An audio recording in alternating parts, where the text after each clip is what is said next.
Welcome back, fight fans. Welcome back. Let's just dig right into it. Danny Jacobs has done a recent interview with Seconds Out where he came out and states that he will not leave the fight with Saul Canelo Álvarez in the judge's hands. He believed that he either needs to win the rounds clearly and convincingly, most of the rounds, if not all of them, or possibly stop Canelo. Not that he'll be looking for the stoppage. And so my thoughts on that are this. I feel like it's going to be a close competitive fight. And I respect Danny Jacobs. I like Danny Jacobs. But if I'm to read between the lines and interpret it, what he's saying is winning all the rounds clearly over Canelo Álvarez means that you would dominate those rounds over Canelo Álvarez. I think that Danny Jacobs is a very good boxer. He's elite. But he didn't clearly win all of the rounds over Sergey Derevyanchenko. Even though they know each other very well, he didn't clearly win all the rounds over other opponents. I just don't think that he'd be able to do that against Canelo Álvarez. And I think he knows that. I think he knows coming into this fight he's going to lose rounds against Canelo. I think he knows it. I think he knows that Canelo is too good of a boxer to come in there thinking that you're going to win a vast majority of the rounds clearly, like for it not to be a close fight.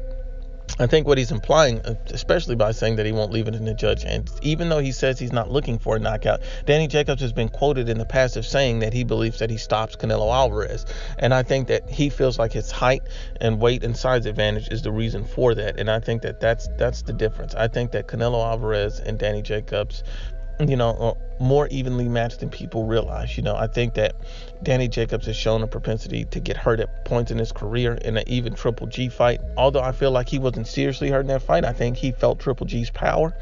I think that Canelo Álvarez, if he digs to the body of Danny Jacobs, he'll slow down Danny Jacobs' movement and could potentially hurt Jacobs, because we've never seen anyone on Danny Jacobs' level dig to his body like that. We know that Canelo Álvarez body shots troubled and hurt Triple G, and we just seen Canelo Álvarez body shots destroy a guy in a weight class above him. So at the same time, I think that Canelo Álvarez being stopped, I just don't really see that, for the simple fact that Canelo Álvarez, has an iron chin. He's taking big shots from Triple G. That doesn't mean Canelo couldn't get hurt in this fight.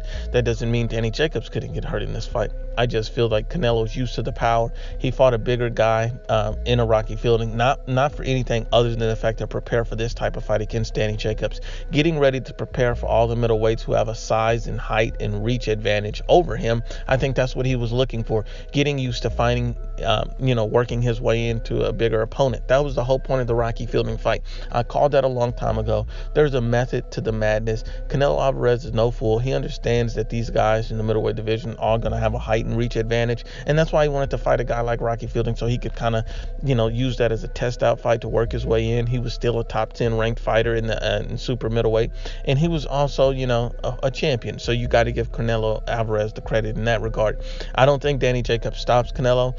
I don't think Canelo stops Jacobs. I think it's a very good fight, a close fight, a competitive fight, but I also think that both of those guys could potentially get hurt, or one of those guys could get dropped in this fight. I think this will be better than any of the Triple G Canelo fights. I think it'll be more competitive in an aspect of seeing a true chess match. With Canelo Triple G, you pretty much saw what you got. Triple G similarly doing the same thing, and Canelo Álvarez countering him. If you see this type of fight with Canelo and Danny Jacobs, you're going to see a chess match, adjustments being made, and Canelo Álvarez doing things that we've never seen people do to Danny Jacobs, such as going to the body. We're going to see Danny Jacobs doing things we've never seen done to Canelo Álvarez, because Danny Jacobs has the foot movement and hand speed that most of Canelo Álvarez's opponents haven't seen, but he also has the size on top of that. So you have to understand that these two guys present a unique challenge to each other, and no matter who wins, it's going to be a great fight. I just don't see a stoppage happening in this fight. But once again, unbiased as always, is the Ibfp. Please share, like, and you must absolutely subscribe.